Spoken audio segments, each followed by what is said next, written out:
He's going to speak about the culture of convictions and sort of the social justice approach, both from his research as a political scientist and his own experiences. And we're also honored to have his wife here with us today, too. So this is a class on the history of art and protest, and I think they will appreciate your research very much. Thank you. I emphasized to the previous class how fortunate all of you are.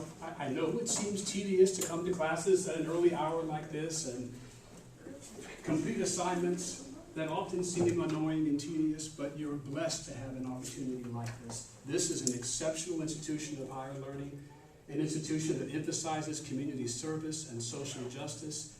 Don't take this opportunity for granted. I always emphasize to my students that upwards of 70% of Americans don't have a college degree. I know it seems like everyone has one, but everyone doesn't. This is a unique opportunity you've all been afforded here to attend an exceptional school and to meet upstanding citizens like Nancy here, individuals who are congenial, affable, and genuinely care for the well-being of their students. When you enter adult life, you're not going to encounter many individuals like her. I've only known her a brief time, and I already feel blessed to have encountered her and met her. No question about that. Don't take the opportunity you've been afforded for granted. I know it's easy. I've been there. I was 18 or 19 or 20 once also, had no money, had an afro the size of a house, etc., etc. I've been there. I've been exhausted, jaded, no question about it. As far as I'm concerned, I'm originally from the New York City area, from Englewood, New Jersey. I lived across the globe. My parents were in the armed forces, so I had the good fortune of living in Western Europe and other parts of the globe in times past. Been married over 26 years. Oh, ouch. No children, thank God. And let's see, anything else about if you had any children, they'd be traumatized by now, I would imagine. But at any rate, as far as my educational background goes, I have a bachelor's in political science from Rutgers University. I have a master's in international relations from Troy University in Alabama. I studied for a PhD in political science at Miami University of Ohio, where I taught also for some time. I also have a master's in higher education administration from the University of Pennsylvania in our area. And currently I'm working on a master's in liberal arts at the University of Pennsylvania. That's where I had the good fortune to meet your professor here, who welcomed me into this classroom. But as I always stress to undergraduates like yourself, there's precious little in life that truly matters. I don't attach a lot of importance to my academic attainments or my academic achievements, but I do ascribe much importance to human life, to love, to empathy, to the collective well-being of our society. I'm not a social scientist because I want recognition or acclaim or awards or distinctions, but because I genuinely care for the welfare and well-being of my fellow citizens and my fellow man and woman. No question about this. That's one of the reasons why this issue, mass imprisonment and mass incarceration, is something that has captured my attention. It's captured the media's attention also. This is a New York Times editorial from about a year ago. End mass incarceration now. The New York Times is one of many major publications that have called attention to this issue. This editorial mentions that this is one of the few topics, one of the few issues that both liberals and conservatives seem to be in agreement about. Conservatives, like the former House Speaker Newt Gingrich, have echoed this sentiment. Liberal thinkers have voiced the same sentiment. Republicans have called for an end to mass imprisonment and mass incarceration. Democrats have called for an end to it. But despite all the media attention, the problem persists unabated. And there has been precious little done to mitigate our overcrowding in our prisons across this country. Many features like this one, entitled "The Caging of America" in the New Yorker magazine, have described the abysmal state of affairs in our penal system in the United States, the mental disorders and illnesses that plague the individuals who are imprisoned across our country. Individuals who have been imprisoned for minor trivial offenses like passing bad checks and using marijuana. Offenses that I certainly don't condone, but they most assuredly don't warrant imprisonment or incarceration. Other features have called attention to the sheer inhumanity of mass imprisonment in the United States. and the fact that other Western industrialized countries don't imprison millions of their own citizens for relatively minor offenses. I'm ashamed to say that this issue has not always been a priority for yours truly. I've always been concerned about social maladies and social issues, but mass imprisonment wasn't an issue that I really ascribed a lot of importance to until it impacted me personally. You see, 5 years ago, my spouse here of 26 years was wrongfully convicted and wrongfully imprisoned for a crime she did not commit, and spent 9 agonizing months behind bars. She went from an affluent suburban neighborhood in nearby Chester County to one of the most dismal, dark environments you can possibly imagine. I'll touch on my wife's ordeal later on. First off, though, let's talk a bit about this burning issue, about what's come to be described by many. Oh, if I can get this to function correctly here. Don't have a lot of room to maneuver down here. Wow. All right, here we go. Come on, you can do it, Clyburn. There we are. What has come to be described as a culture of convictions in the U.S. It is important when contemplating some of the adverse criticisms you see on the board there, adverse criticisms made by a United Nations committee with respect to this republic, the United States, that we put aside some of the notions and ideas that have been instilled in us from childhood. In our previous session today, an earlier class, I talked about American exceptionalism. This idea that we live in a utopia that is not plagued by social maladies and social ills and social problems. An idea that, let's face it, is instilled in us, that we are literally indoctrinated to believe from childhood. As this laundry list of social maladies clearly indicates, ours is anything but a utopian environment. Ongoing segregation in public schools throughout the country. Segregation in public schools is worse now than it was in the 1950s, believe it or not. High levels of homelessness and the continuing criminalization of homeless people, the lack of remedies for female victims of domestic violence, racial profiling by law enforcement, the staggering number of crimes committed with firearms each year across the nation, almost 500,000 every year, the disenfranchisement of felons, mistreatment of the mentally ill and juvenile prisoners, and the incredibly large number of wrongfully convicted death row inmates.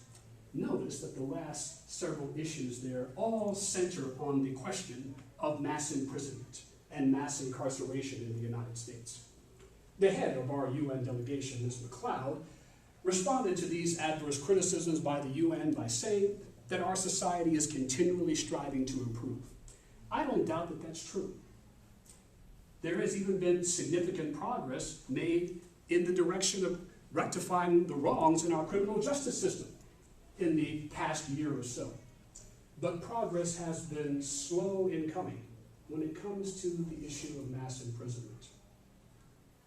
Human Rights Watch, perhaps the most renowned and respected and revered human rights organization in our present-day world, has also voiced some rather severe adverse criticisms of our country and our republic.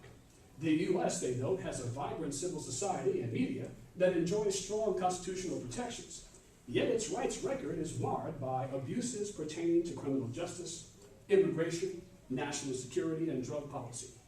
Within these areas, especially criminal justice, victims are often the most vulnerable members of society: racial and ethnic minorities, immigrants, young people, the elderly, and of course, those who are poverty-stricken, and those who are prisoners. But Human Rights Watch has reserved most of its adverse criticism of the United States for mass imprisonment and mass incarceration. The land of the free, according to this organization, a powerful quote, has become a country of prisons. And this is an irrefutable fact. As they note here, most estimates are that we have upwards of 2.5 million people behind bars at present.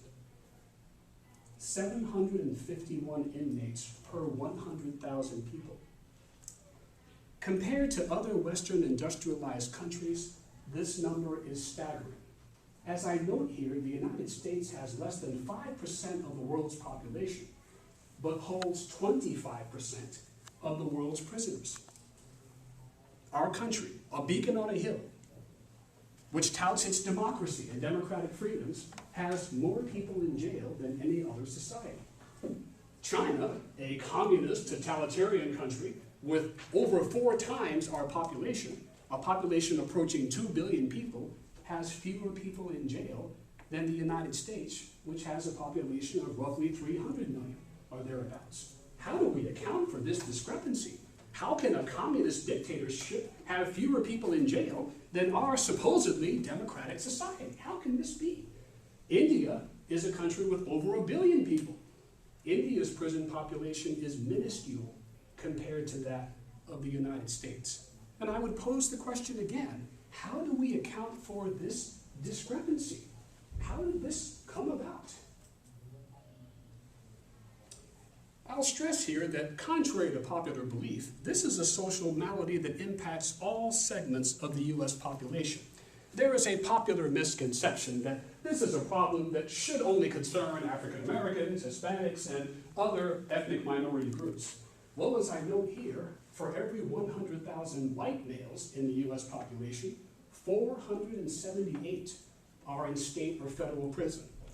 That's a higher number than you'll find in any other Western advanced industrialized country like Japan, Canada, France, Germany, Italy, etc., etc. I also note here that the growing number of elderly prisoners in the United States has become a severe problem. As of 2011, over 26,000 people aged 65 or older were imprisoned in the United States. We have individuals who are decrepit and in very poor health who are serving time in our country.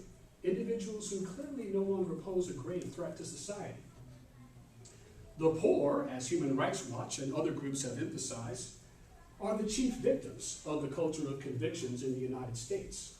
Oftentimes, poor defendants languish in prison and in jail, not because they're guilty, not because they've actually committed any offense, but rather because they simply do not have the financial wherewithal to afford an attorney or to pay the staggering court fees that are increasing even as we speak across this republic. As I note here, the most recent data suggests that 60% of inmates, at a cost of $9 billion a year, are confined pending trial because they simply lack the financial resources to afford any form of release, early or otherwise. And I note here that extremely high court fees and surcharges are increasingly common, and poor defendants are devastated by this. Practices that punish economic hardship are also growing increasingly common in the United States. In Arkansas, for example, if you fall behind in your rent, you can actually be sent to prison.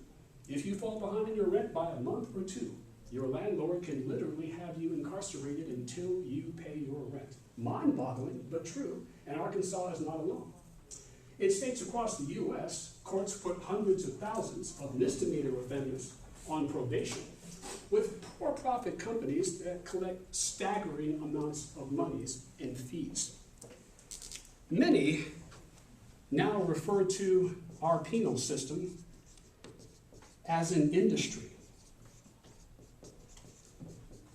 because so many corporations, so many capitalists are profiting handsomely from the fact that millions of people are serving time. For those of you who are not aware of it, being incarcerated can be a costly affair. Now, I'm not talking about attorney's fees or anything of this kind. When my wife was wrongfully imprisoned for 9 months, we had to pay for toothpaste, Reese's peanut butter cups, food items, shampoo, facial products. Unbeknownst to all of you, inmates, bless you, are often charged fees for all of these items. And there are companies that are making a handsome profit off of this. If you wonder why, with the opposition of both Republicans and Democrats and liberals and conservatives, this problem has not been remedied, one of the reasons is because mass incarceration is a very profitable enterprise. And lots of people are making lots of money from the staggering numbers of people who are behind bars. It persists partly because it's profitable. It is important that I emphasize here, and I can't emphasize this enough, that despite the fact that we have more people in prison than any other country on earth, we nonetheless have the highest crime rate of any country on earth at present. There is no Western industrialized country that comes anywhere close to our violent crime rates, to our property offenses, and any other category you can mention. And for those of you who think that third world countries are backward and torn by strife, most third world countries don't have crime rates anywhere approximating or anywhere close to those here in the United States. The question of why crime is such a ubiquitous issue and problem in the US is an issue unto itself. We could devote an entire session to touching on the possible underlying explanations and reasons for that. I wish we did have time to touch on that question, because it is a burning issue, no doubt about this. But the reality is, whatever the cause of crime in the US, mass incarceration is not a deterrent. We still have staggering crime rates compared to other countries, despite the fact that we have millions of people behind bars. Well, if mass imprisonment is not deterring anyone from violating the law, what's the point? If it isn't keeping crime in check, if it isn't curbing violent behavior, then what is the point? I'll emphasize here that scholars in other Western countries are appalled by the rate of mass incarceration in the United States. The incarceration rate, one European scholar commented, has made the US a rogue state, a country that has made a decision to follow what is not a normal Western approach. And by that, he means an approach followed by Western European countries, by Canada, by Australia, New Zealand, Japan, other Western industrialized societies. I can't emphasize this enough. I've had the good fortune of living in foreign countries, and I want to stress this. Our society has become something of a spectacle as of late. I was mentioning in our earlier session that in Germany, for 20 years running, the most popular TV show in the country has been the TV show Cops, which I'm sure you're all familiar with. That's the image that Western Europeans have of Americans. We're violent criminal offenders who are continually being arrested and prosecuted, et cetera, et cetera. We should be concerned that this image is so prevalent among our allies across the globe and in other societies. It should concern us. People who commit non-violent crimes in other parts of the globe are less likely to receive prison time and certainly less likely to receive long sentences. The US, for example, is the only Western country that incarcerates people for relatively minor property crimes, like passing bad checks. The length of US sentences is also another burning issue here. Burglars in the US, by way of illustration, serve an average of 16 months in prison, compared with 5 months in Canada and 7 months in England. So not only do we incarcerate people in greater numbers than other Western countries, but we also penalize people in more harsh terms. We also give people longer prison terms and sentences for relatively minor offenses. Again, not that I'm condoning such behavior, but nonetheless. Other human rights organizations, like a Philadelphia-based organization called Witness to Innocence, have called attention to another critical issue, namely the staggering number of wrongful convictions in the United States, the large number of innocent people who serve lengthy prison sentences only to be exonerated at a later date. Last year, Susan Marie Mellon, a white California woman who spent 17 years of her life in jail for a crime she did not commit, was exonerated and released. I mention this example because she was so ecstatic and elated upon her release, danced for joy and hugged her grandchild for the first time. During her imprisonment, her reputation, of course, was tarnished, career ruined, family members passed away, entire life shattered and destroyed. I wish I could say Miss Mellon is alone, but she is not. The other day, on Sunday evening, the television program 60 Minutes had a very compelling feature, which I don't know if any of you saw, a feature about an African American in the state of Louisiana who served 30 years for a homicide that he did not commit. He was exonerated and was telling his story to 60 Minutes. Tragically, he is now afflicted with terminal cancer and was emaciated and could barely utter a word.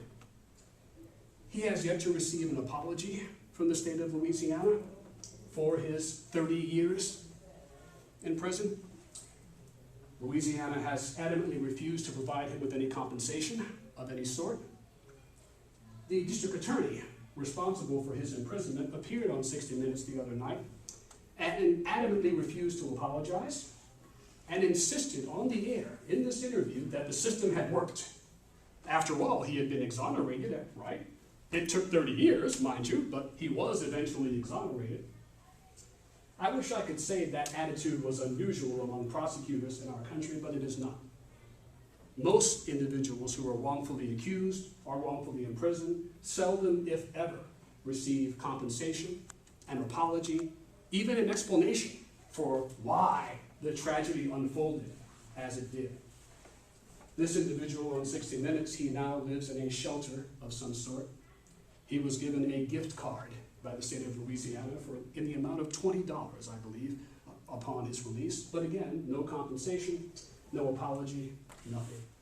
That's our criminal justice system for you. As I note here, there have been many hypotheses and theories as to why exactly mass incarceration is a phenomenon in the United States.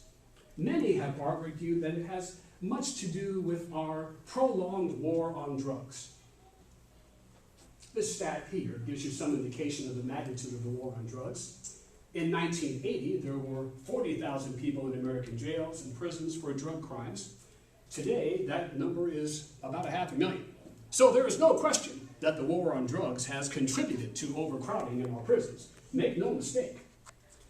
The reality is, when it comes to narcotics and narcotics trafficking, our country is living in a different epoch. In other Western countries like Holland, most narcotics are legal, and they're not particularly popular, and they're not widespread. And narcotics traffickers don't enjoy the heady profits and power that they wield here in our society. But unfortunately, I wish I could say that the legalization of drugs would remedy the problem of mass incarceration. But it's just one of many factors that contributes to it. From my standpoint, the primary factor contributing to the rise of mass incarceration in the U.S. has to do with prosecutors. As I state here, overzealous, overly ambitious, and career-driven prosecutors who will go to virtually any lengths to secure a conviction, even a wrongful conviction if necessary. I have a powerful quote here from Robert Jackson, who served as Attorney General of the United States and eventually as a Supreme Court Justice back during the decade of the 1940s and into the 50s.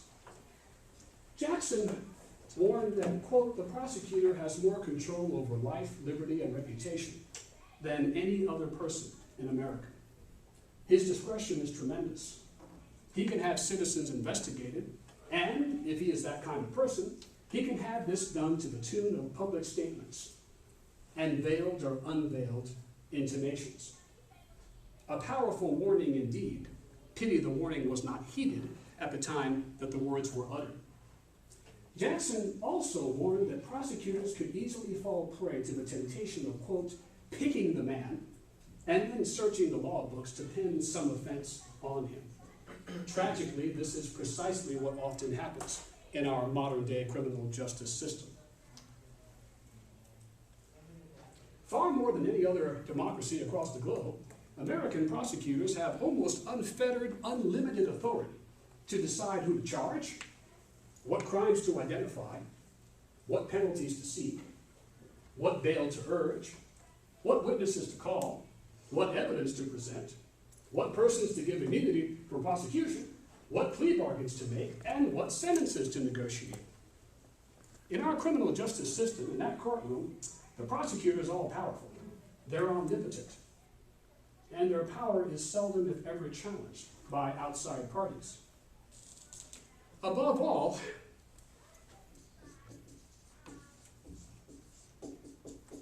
prosecutors enjoy immunity. This word has extraordinarily powerful connotations.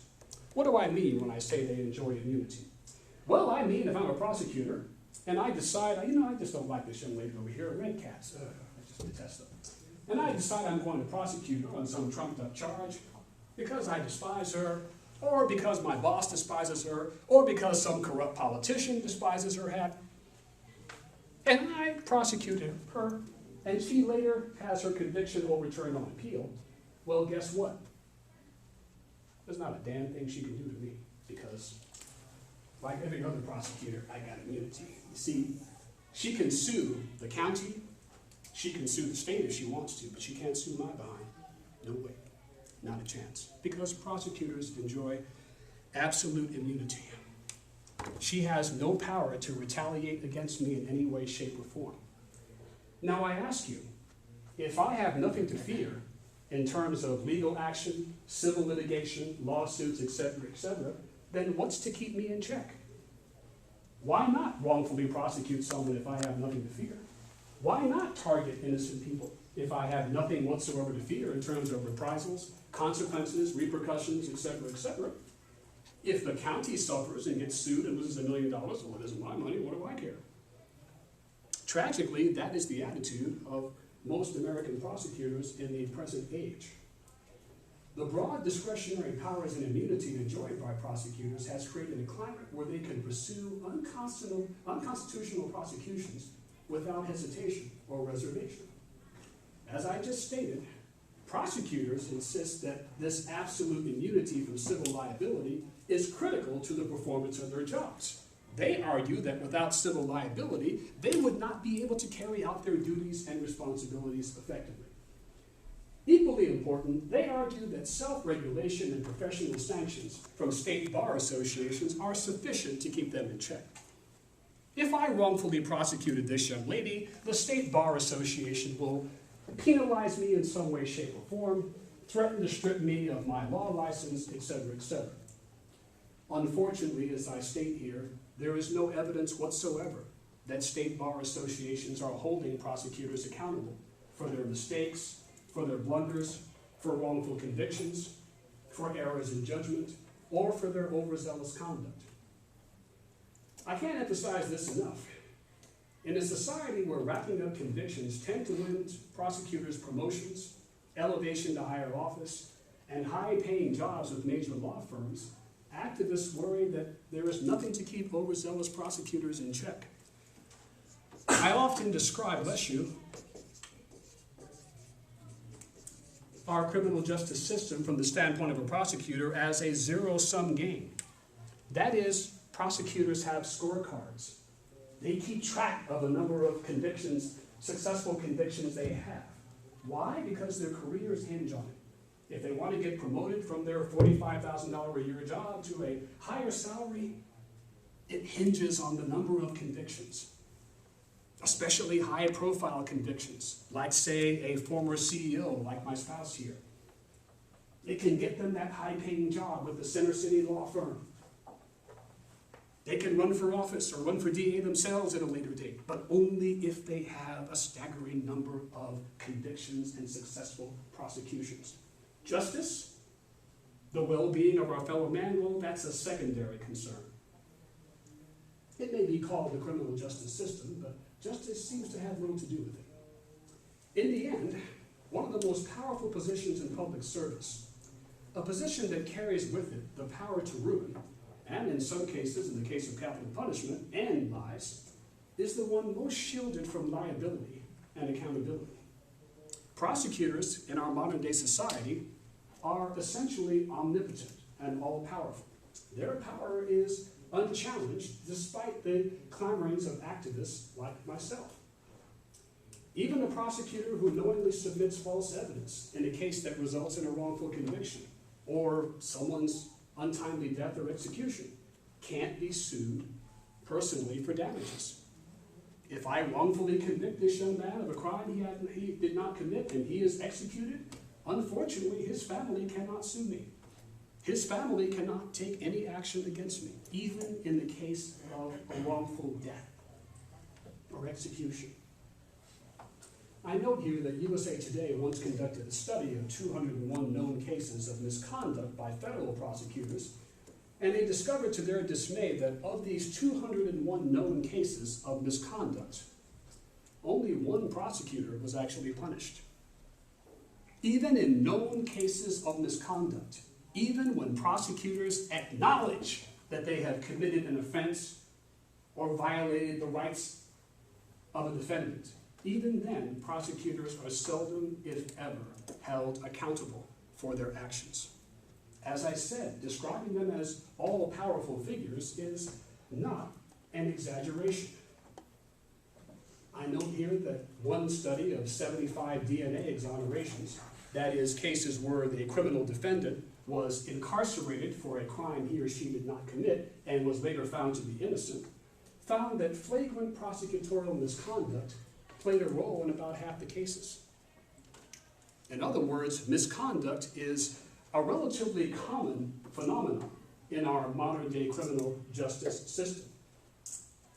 But tragically, despite all the clamorings by liberals, conservatives, Democrats, and Republicans about mass incarceration, few, if any, public figures have addressed the issue of prosecutors, prosecutorial immunity, and the dominant role that prosecutors play in our criminal justice system. Few, if any.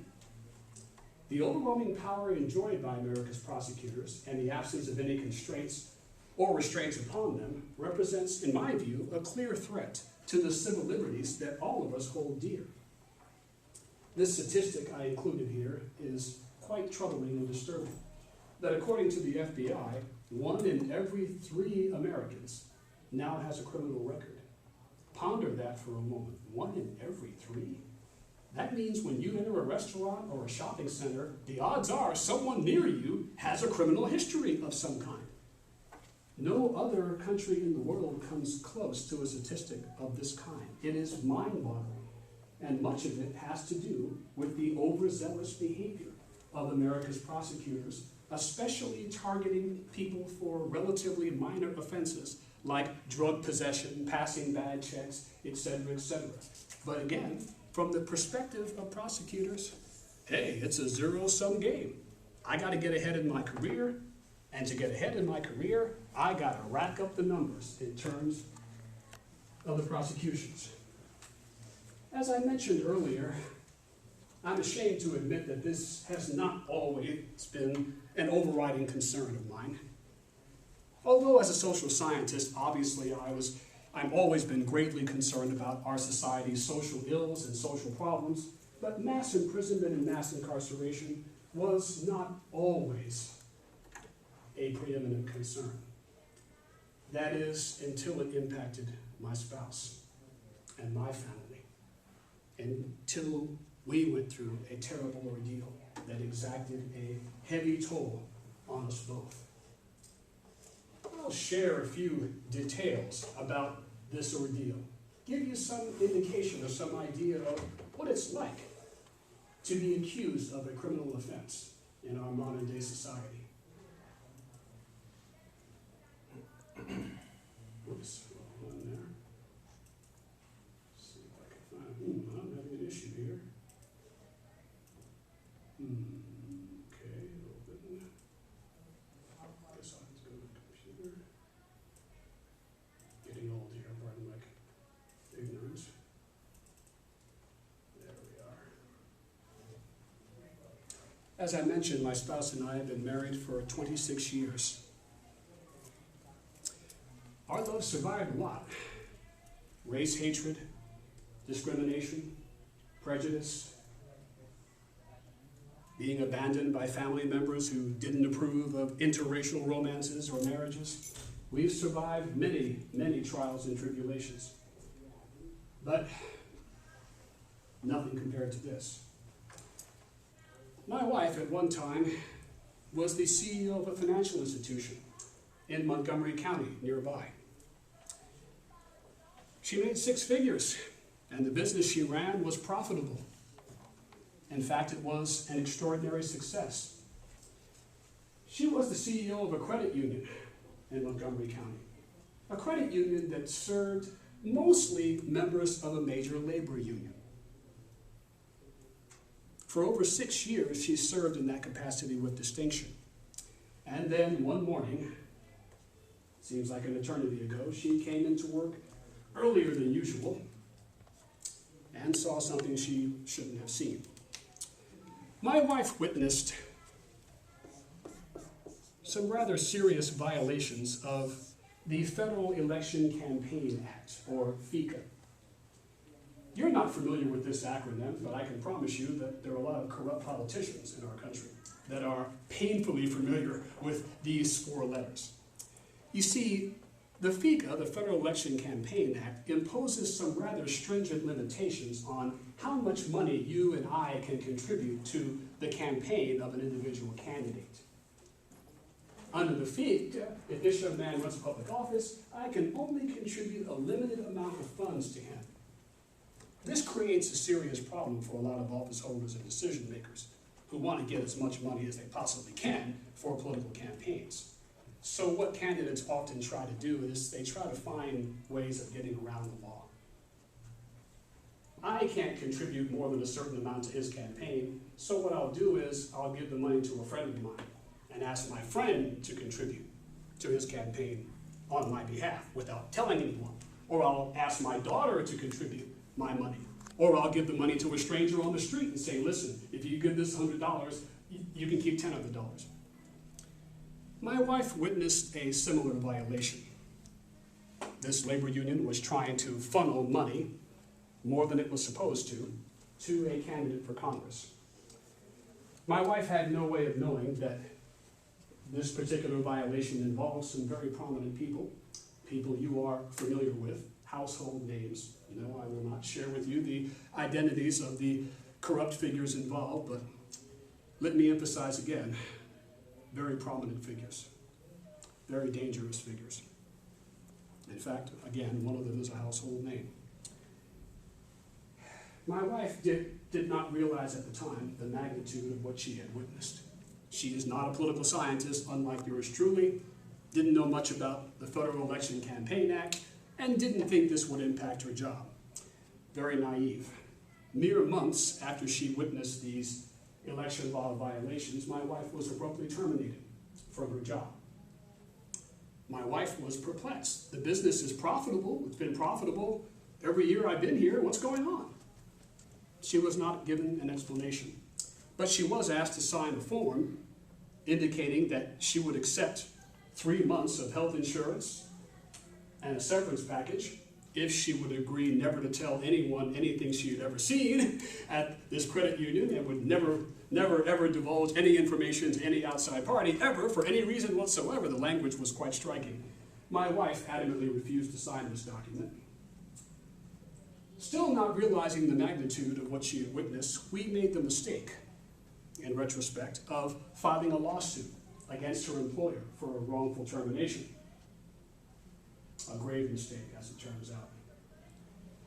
Less than a year after we filed the lawsuit against her former employer, criminal charges were brought against my spouse. The credit union alleged that my spouse had stolen $30,000 somehow from the credit union. Again, this is about a year after we brought a lawsuit. Under federal law, technically, when you file a discrimination suit or a wrongful termination suit, your employer is not supposed to retaliate against you. But that didn't seem to stop this particular party from doing that. $30,000. This despite the fact that credit unions are audited by the federal government several times a year in the United States. Is it impossible to commit theft in a credit union? Nothing's impossible, but it's pretty damn tough. It's real difficult. I'm tempted to say that it really is impossible to steal that much money. But of course, my wife's former employer didn't say that she broke into a safe and took money out and snuck out the door. What they alleged in the criminal complaint was that my wife had received Christmas bonuses that were given to her by the credit union's board of directors every year that she was there, The board of directors had approved these bonuses, but the criminal complaint essentially said the board of directors had made a mistake by giving her these bonuses, and that she should now be held criminally liable for having accepted these bonuses. My wife and I were flabbergasted, like, wait a second. Her employer gives her bonuses and now is saying she should not have gotten the bonuses and that she should be criminally charged. The allegation was patently absurd and ludicrous, but that didn't seem to matter to the Montgomery County District Attorney, Risa Vetri-Furman, who nonetheless brought criminal charges against my spouse for accepting Christmas bonuses that she should not have accepted. The media barrage began swiftly. This is one of many headlines from 2008 concerning my wife's case. Life in the fast lane gets woman in trouble. The story contains some rather inflammatory quotes from the Montco District Attorney denouncing my spouse, making her out to be a nefarious criminal who poses a grave threat to society because she accepted Christmas bonuses that were offered. The Pottstown Mercury, this newspaper, of course, never interviewed us or asked us for our perspective about this case, never contacted my spouse or her attorney. No, it only contains quotes from the prosecutor and the district attorney indicating that my spouse stole $34,000. They kept using the word stole even though there was no actual theft involved. Try to imagine for a moment the anguish and the pain that headlines of this kind cause. You've spent years building a reputation, building relationships, and suddenly headlines of this kind appear. Your reputation is tarnished, blackened. You can't find gainful employment because everyone's seen the headlines. You can't get your story out there because no one in the media is listening to you. I mentioned that prosecutors are all powerful in our modern day society. When it comes to the mainstream media, that is painfully true. Heaven forbid if any of you should ever be criminally charged in this state in particular. But if you are, you'll quickly discover that the mainstream press has no interest in hearing from the accused, no interest in hearing from the defendant, irrespective of what the allegations are.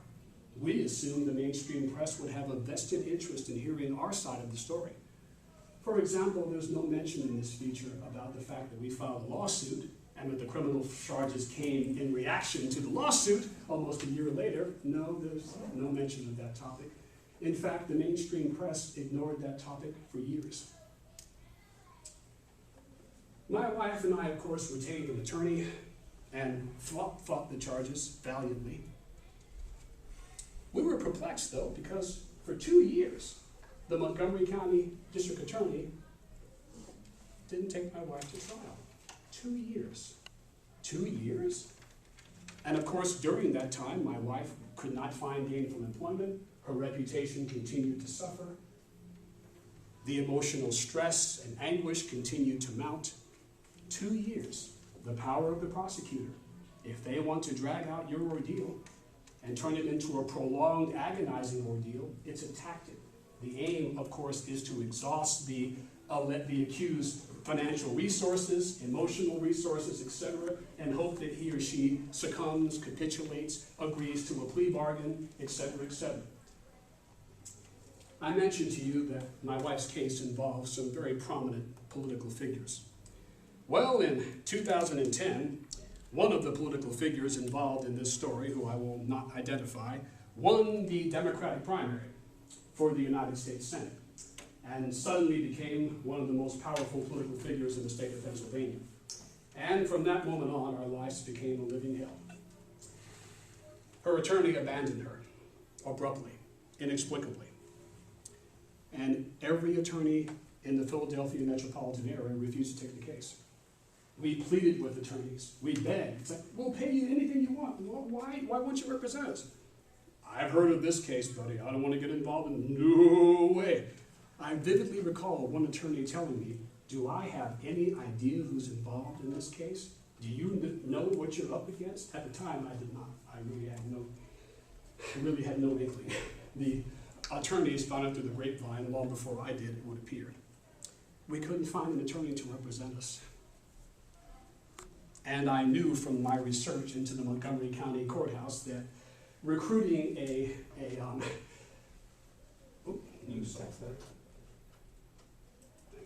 that calling upon anyone in the courthouse to aid us would be a grave mistake. So my wife was forced to represent herself when she was brought to trial in the summer of 2010. It was nerve-wracking, frightening, to be honest. You've been married for decades, watching my wife defend herself, striving, fighting for her life. And I'll tell you what, she did a stellar job. The court reporters, other observers in the courtroom would repeatedly ask me, "Are you sure your wife isn't an attorney? She's doing an extraordinary job here. She's making an ass out of the prosecutor." But I repeatedly responded by saying, "Yeah, but I doubt that it's going to have any impact." Despite the fact that my wife repeatedly indicated that there were no fingerprints. There were no witnesses to any crime. There were no videotaped images of any sort. And there weren't actually any signatures, nothing that my wife had signed indicating that any crime had been committed. No fingerprints, no witnesses, no security camera images, no signatures of any kind.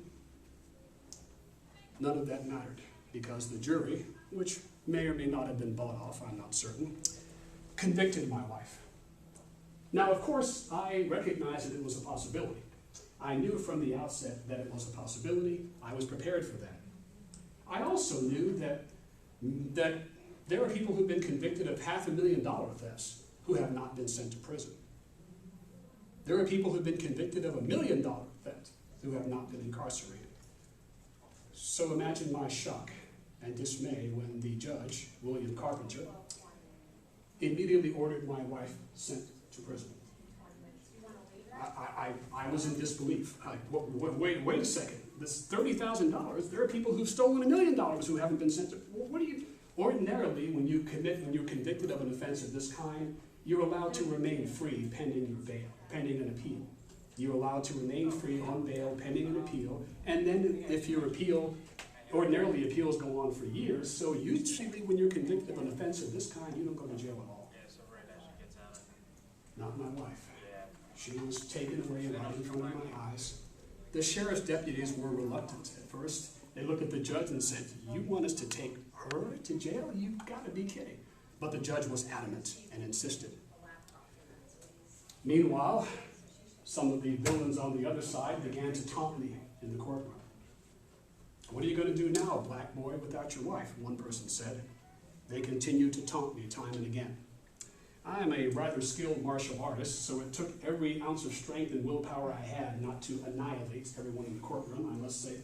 I exercised extreme self-restraint, but I was grateful to some students from Temple Law School who just happened to be in the courtroom and witnessed it, who restrained me. I blessed them because we both would have been in jail had they not done so. They thankfully restrained me and calmed me down and then began to ask me questions. It's like, "Professor, I'm in my 3rd year of law school. What the heck is happening here, man? You're this, I just watched the trial. There's no way your wife was guilty." Here is a story from CBS 3 Eyewitness News about my wife's conviction, which was on July 9th, 2010. 5 days before our wedding anniversary, as I recall. Of course, I was concerned about my wife's welfare and well-being. She was going from her affluent suburb in Chester County to a prison, for heaven's sake. My wife had only received a few parking tickets in her life. Never had she imagined her being incarcerated with known felons. I was in a panic, nerve-wracked. I stood outside the Montgomery County Courthouse for 2 hours, as I recall, not knowing where to turn or what to do next, not knowing if my wife would survive the ordeal, not knowing if I would survive. I want to say this. One thing that my wife's ordeal did for me, it gave me a great, deep-seated appreciation of young people like yourselves. Perhaps I shouldn't be saying this, but I'll tell you. I called many of my colleagues at Westchester University, right after my wife's conviction, telling them that I was in no state of mind to drive an automobile, and would someone please come and take me home? No one was willing to come. I discovered in the aftermath of my wife's conviction how callous and hard-hearted and unfeeling our population has become. When my colleagues wouldn't come to take me home, I called a former student of mine who I'd helped a great deal of, and of course he was there in a nanosecond. Young people like yourselves, please understand that you can have an impact. My young student that day probably saved me, kept me calm, made me realize that not all human beings were scoundrels and miscreants and lawbreakers. Young people like yourselves, you can have an impact. If you have an opportunity to help someone in a crisis, take that opportunity, because every human life is valuable, regardless of their circumstances. My young friend, who's now a prominent attorney himself in New York City, drove me home that night, where I wept and erupted into tears for long, long hours. My immediate concern, quite frankly, concerned my wife's eating habits. You see, my spouse is allergic to a food additive called MSG. It is an additive that is in just about every food product on earth. My wife can only eat a limited diet.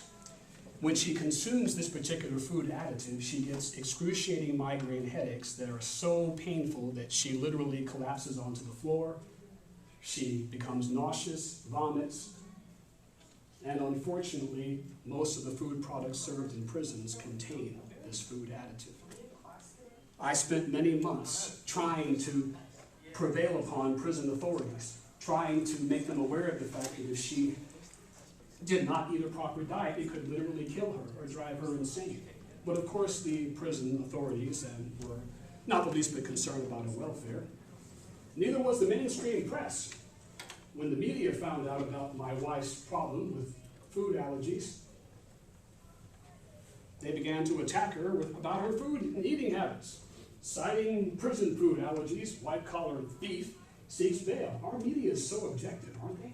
White-collar thief, oh yes. How about this one? Convicted thief complains about prison food. For almost 2 weeks, the media was obsessed with my wife's eating habits. Despite allergies, Limerick credit union thief headed to jail. Or my favorite one, allergy-stricken thief denied sentence reduction. Yes, our mainstream media, when it comes to defendants and the accused, show no mercy, no benevolence whatsoever. The daily local news, Chester County's leading newspaper, had an editorial about my wife's eating habits, literally denouncing her for complaining about the quality of prison food. When I saw that editorial, I was in disbelief. It also made me painfully aware of the power that was being wielded by the politicians that we had antagonized. Unable to get a fair hearing in the local mainstream press, I turned to the Westchester University student newspaper. I was still teaching at Westchester University at that time, and the student newspaper agreed to interview me and publish a story. It was a very poignant and touching story, no question about it. As you can see from the quotation there, I'm scared for her. I fear that she won't survive in prison. This was the first media story that ever divulged all the facts, and it was by a student newspaper. Again, young people can have a profound impact. Never lose sight of that. Merely because you're 18, 19, or 20 doesn't mean you can't have an impact on this society. This young, bold student newspaper reporter revealed that my wife and I had gone to the FBI in this case and provided them with tremendous amounts of information, something the mainstream press had not revealed up to that point. They talked about how we had filed a lawsuit and how my wife had witnessed violations of federal law, etc., and that this was all an act of retaliation. Of course, I paid a dear price for going to the student newspaper. A few weeks later, I visited my spouse at Muncie, at the prison there, and on my way home, I was driven off the highway, off of the Northeast Extension, and I suffered some rather nasty injuries and was in an emergency room for many, many hours. The individual who drove me off the road stood over my bleeding body staring at me like this for about 10 to 20 minutes. I'll let you form your own conclusions about why. I later took legal action against the individual who drove me off the highway, but I was informed by the sheriff's office that he could not be found anywhere in the United States, that he was not at the address that was listed under his name, and that they had checked with every jurisdiction in the country, and as you see there, sheriff's return not found. The individual simply disappeared after driving me off the highway. Just could be an unfortunate coincidence, I'm sure. By the way, one of my wife's former attorneys was supposed to appear in court in 2009. On the day he was supposed to appear in court, he too was driven off the highway and suffered serious injuries. So there is a history of people having mysterious accidents in my wife's case, in other words. My wife's 9 months in prison were the most agonizing time of my life. Trying to sleep at night, wondering if she was safe, wondering if another inmate would harm her, not knowing whether she could survive the excruciating migraine headaches that plagued her because of the food she was consuming. With every visit to these prisons, I watched her gain tremendous amounts of weight, her hair that had been a pristine brown, slowly going gray, and more gray, aging prematurely. But my wife was steadfast. I've held on to every letter that she ever sent me during her 9 months of imprisonment. Here's one of the missives here, sent to me in September of 2010. Hi, handsome. Don't worry about me. I'm fine. Really, I am. This place is exactly what was explained to me by others. No surprises. I've been lucky with my cellmates, too.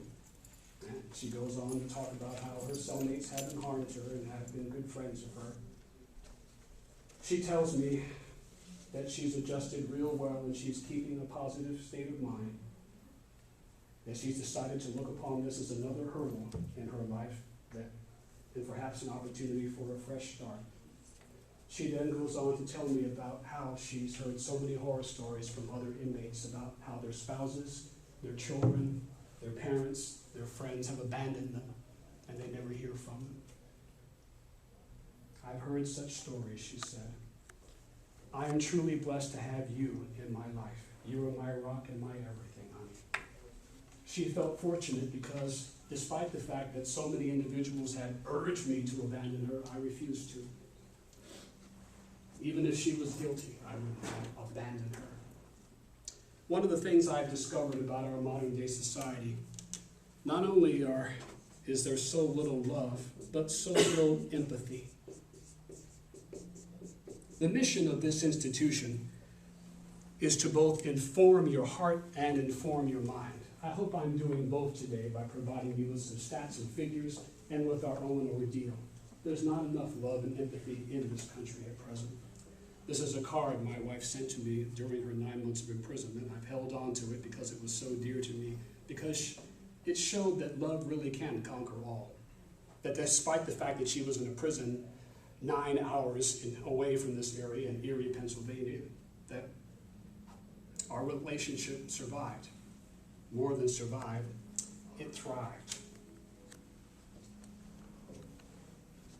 In January of 2011, as that story indicates, my wife appeared before a parole board.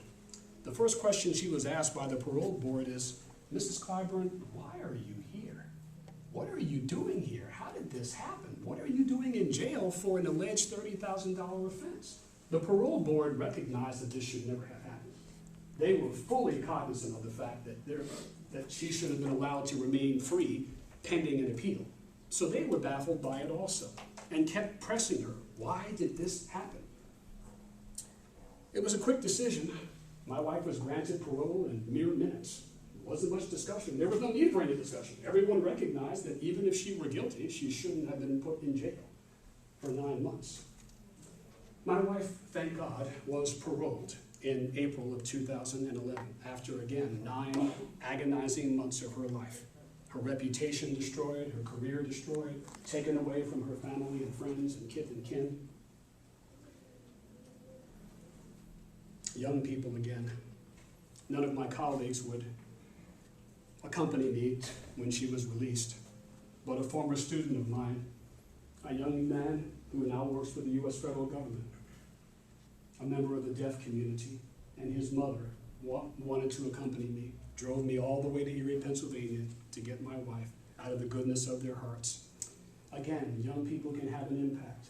I'm grateful to all of my students for the aid that they rendered during this trying time, no question about it. My wife and I enjoyed a tearful reunion, no question. But our ordeal was by no means over. Around the time that my wife was incarcerated, I had done some research into the background of the district attorney of Montgomery County, the woman who brought the criminal charges against my spouse, Risa Furman, still the DA of Montgomery County. I did some research and uncovered evidence that she had violated federal law, a federal law known as the Hatch Act, a violation that had nothing to do with my wife's case, but I thought I'd report the violation to the federal government, specifically to the U.S. Office of Special Counsel anyway. Shortly after my wife was released in May of 2011, I received this letter from the Office of Special Counsel informing me that, Mr. Clyburn, your allegations are well-founded, that in fact the DA had violated federal law. Unfortunately, too much time has passed and we are not going to prosecute her, but she is in fact guilty of violating federal law. I was in disbelief. Mere weeks after my wife was freed from jail, here I have a document showing that the DA who put her in jail was guilty of some serious offenses. What did I do? Well, I went to the mainstream media with this revelation. I went to the newspapers. Federal agency claims Montco DA broke the law. I also went to Fox 29, to a local TV station. And Jeff Cole, an investigative reporter for Fox 29, disclosed this story live on the air, much to the dismay of the Montgomery County District Attorney. Prior to this story appearing, she was being touted as a candidate for State Attorney General and perhaps even for governor. Well, I'm afraid those hopes were dashed after this story appeared, thank goodness. Less than a year later, my wife and I won an appeal in her case.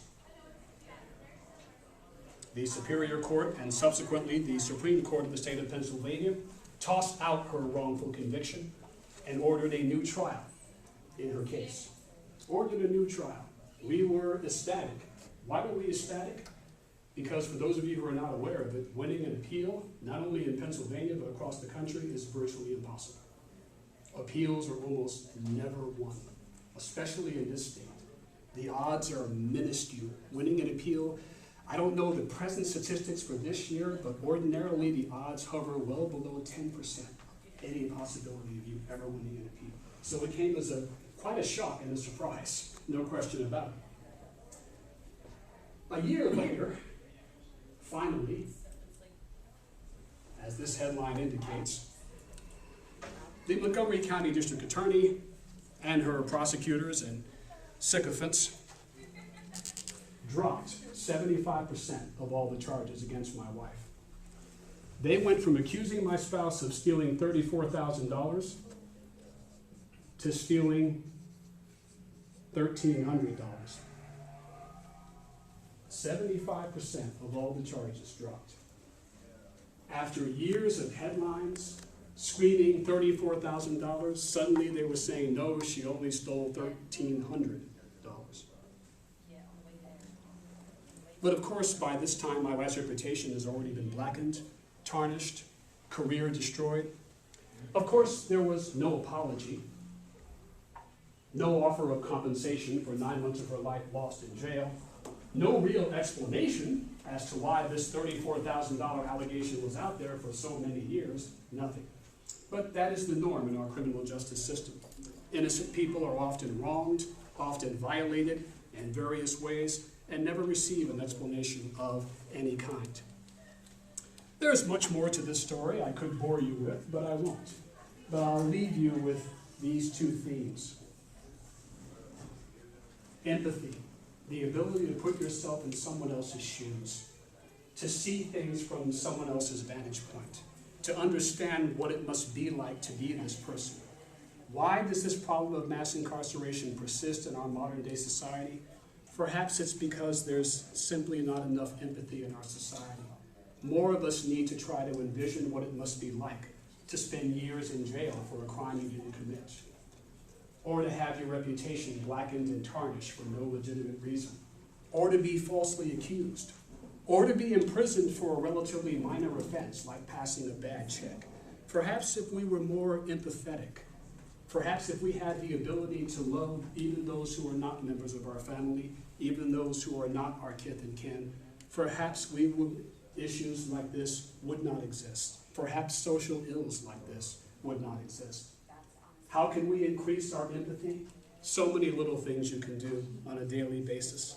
What you've been doing for me for the past hour or so. Listen to what others have to say. Don't turn your back when the 60 Minutes interview comes on with the man who spent 30 years in jail for a crime he didn't commit. Listen to what they have to say. Listen and take it to heart. Listen and take it to heart. Cultivate curiosity, something else many psychologists emphasize. What do I mean by that? I mean, have an interest in what other people are doing, on what other people are experiencing. Much of our population has become self-important and self-absorbed. It's critically important that we get outside ourselves and think about what others are experiencing and what others are going through and seeing things from their vantage point and their perspective. It's critically important because you never know when you might face an obstacle, a trial, a tribulation, a challenge of this kind, and when you might need the help or intervention of another party. Sorry to occupy so much of your time, you guys. I appreciate the opportunity.